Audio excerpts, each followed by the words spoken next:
Bismillahirrahmanirrahim. Assalamualaikum warahmatullahi wabarakatuh. Yang terhormat dosen pengampu mata kuliah Filsafat Ilmu Bimbingan dan Konseling, Bapak Dr. Aam Imaduddin MPD, serta teman-teman semua yang saya banggakan, puji serta syukur kehadirat Allah Subhanahu wa Ta'ala yang telah memberikan kita nikmat yang begitu luar biasa sehingga kita dapat melaksanakan perkuliahan pada pagi hari ini dalam keadaan sehat walafiat. Tak lupa juga sholawat serta salam kita curah limpahkan kepada baginda alam yakni Habibana wa Nabiyana Muhammad Sallallahu Alaihi Wasallam. Baik, saya di sini Neneng Mida Inaya sebagai moderator dari kelompok 2. Sebelumnya, izinkan saya untuk memperkenalkan anggota kelompok 2 terlebih dahulu. Yang pertama,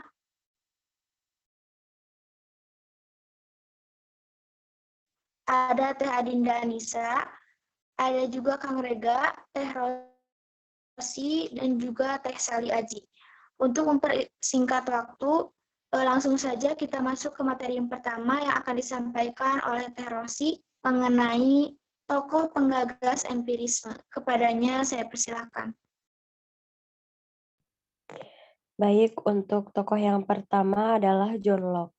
Seperti yang dikatakan dalam buku yang berjudul Exact Concerning Human Understanding, bahwa pengetahuan didapat dari pengalaman indrawi. Tanpa mata tidak ada warna, tanpa telinga tak bunyi, dan sebagainya. Teori empirisme berasal dari pandangan atau tabula rasa John Locke yang merupakan konsep epistemologi yang terkenal. Tabula rasa, blanko, tablet, kertas catatan kosong, digambarkan sebagai keadaan jiwa. Jiwa itu laksana jiwa kertas kosong, tidak berisi apa-apa, juga tidak ada ide di dalamnya. Untuk selanjutnya, yang tokoh kedua yaitu David Hume. Salah satu tokoh empirisme yang terkenal pada abad 17 adalah David Hume. Dari tahun 1711 sampai 1776. Karya terpentingnya ialah An Inquiry Concerning Human Understanding, terbit tahun 1748, dan An Inquiry into the Principles of Moral yang terbit tahun 1751, Leslie 2000 sampai 134. Pemikiran empirisnya terakumulasi dalam ungkapannya yang singkat yaitu I never cut myself at any time without a perception. Saya selalu memiliki persepsi pada setiap pengalaman saya. Dari ungkapannya ini, Hume menyampaikan bahwa seluruh pemikiran dan pengalaman tersusun dari rangkaian-rangkaian kesan atau impression. Selanjutnya, selain yang tadi disebutkan, tokoh-tokoh yang membangun dan mengembangkan aliran empirisme ini antara lain yaitu Francis Bacon dari tahun 1210 sampai 1292, Thomas Hobbes dari tahun 1588 sampai 1679. Yang selanjutnya yaitu Georgi Berkeley dari tahun 1665 sampai 1753, dan Roger Bacon dari 1214 sampai 1294. Menurut aliran ini adalah tidak mungkin untuk mencari pengetahuan mutlak dan mencakup semua segi, apalagi bila di dekat kita terdapat kekuatan yang dapat dikuasai untuk meningkatkan pengetahuan manusia yang meskipun bersifat lebih lambat namun lebih dapat diandalkan.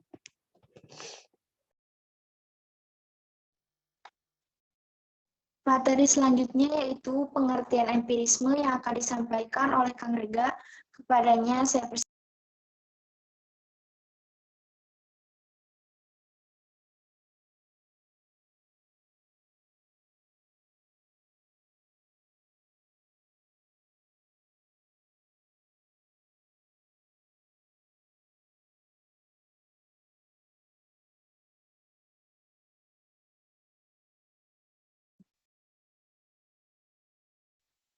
Dikarenakan Kang Rega terdapat kendala, untuk materi pengertian empirisme akan disampaikan oleh Teh Adinda.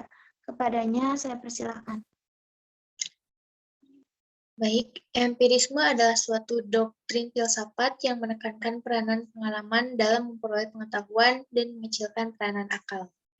Empirisme secara etimologis berasal dari kata bahasa Inggris empirism dan experience. Kata-kata ini berakar dari kata bahasa Yunani empeiria dan dari kata experietia yang berarti berpengalaman dalam, berkenalan dengan, terampil untuk. Menurut A.R. Lackey, berdasarkan akar katanya, empirisme adalah aliran dalam filsafat yang berpandangan bahwa pengetahuan secara keseluruhan atau parsial didasarkan kepada pengalaman yang menggunakan indera. Selanjutnya, secara terminologis terdapat beberapa definisi mengenai empirisme, di antaranya doktrin bahwa sumber seluruh pengetahuan harus dicari dalam pengalaman. Pandangan bahwa semua ide merupakan abstraksi yang dibentuk dengan menggabungkan apa yang dialami. Pengalaman indrawi adalah satu-satunya sumber pengetahuan dan bukan akal. Ajaran-ajaran pokok empirisme yaitu yang pertama, pandangan bahwa semua ide atau gagasan merupakan abstraksi yang dibentuk dengan menggabungkan apa yang dialami. 2. Pengalaman indrawi adalah satu-satunya sumber pengetahuan dan bukan akal atau rasio. 3. Semua yang kita ketahui pada akhirnya bergantung pada data indrawi. 4.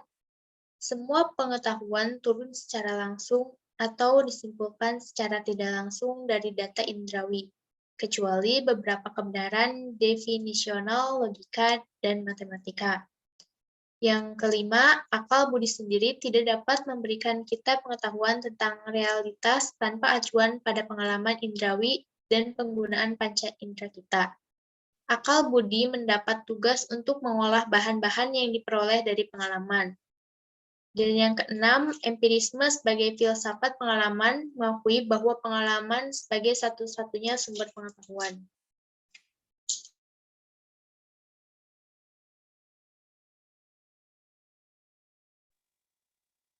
Materi selanjutnya yaitu kekurangan dan kelebihan dari empirisme yang akan disampaikan oleh Teh Sali Aji. Kepadanya saya persilakan.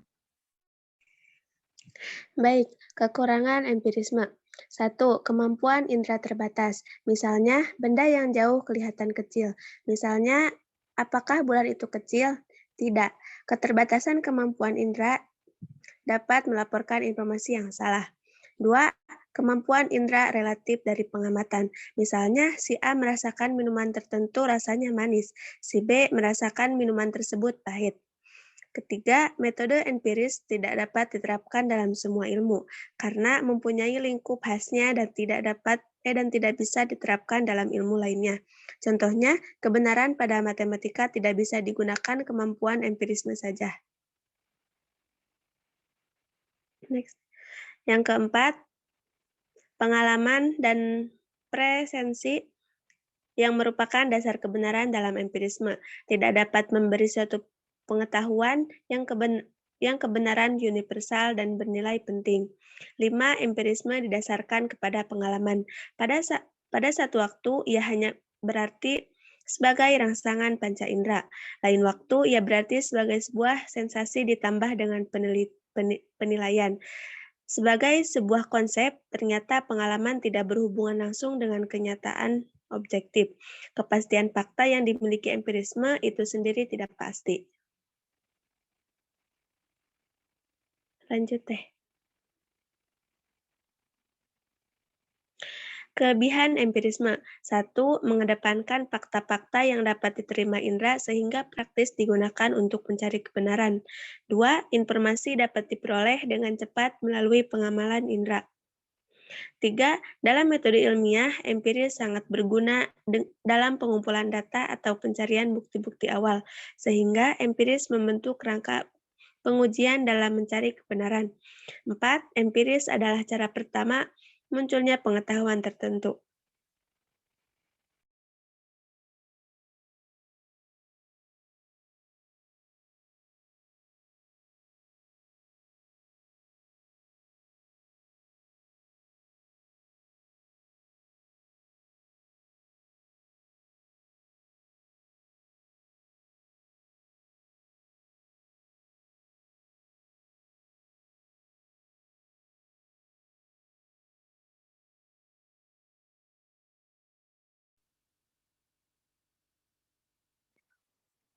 Materi selanjutnya yaitu keterkaitan empirisme terhadap pelayanan bimbingan konseling yang akan disampaikan oleh Kang Rega. Untuk Kang Rega, saya persilahkan. Baik, keterkaitan empirisme terhadap layanan bimbingan konseling. Untuk membina dan mendidik anak agar menjadi anak yang soleh, diperlukan proses pendidikan yang harus dimulai sejak dini, terutama tentang pendidikan agama atau budi pekerti, agar kelak menjadi orang dewasa yang baik. Sedangkan mengenai bakat anak, dapat membantu proses pendidikan dalam membina anak. Sebenarnya, tiap-tiap anak sejak lahir telah memiliki potensi-potensi atau kemampuan-kemampuan menurut sifat individu yang unik, baik psikologis atau fisik maupun kemampuan yang dimiliki oleh anak.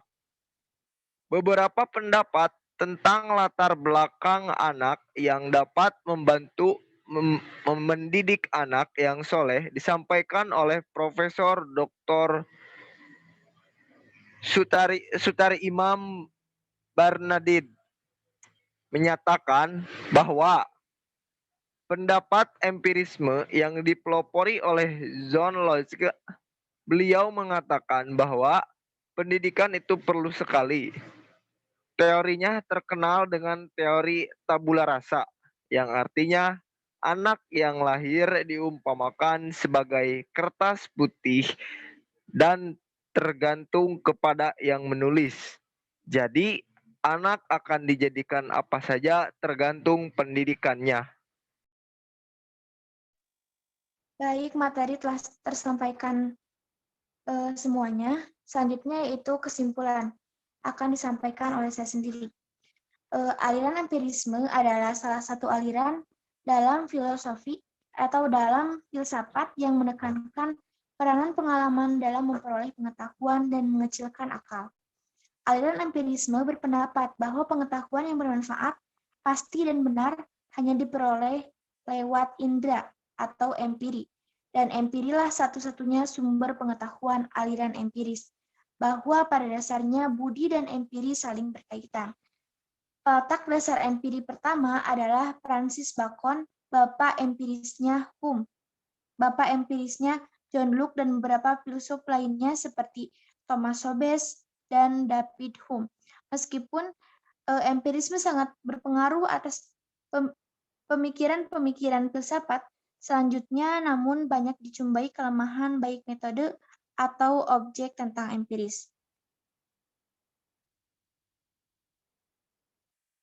Alhamdulillah, semua materi tentang empirisme telah tersampaikan. Semoga bermanfaat bagi kita semua.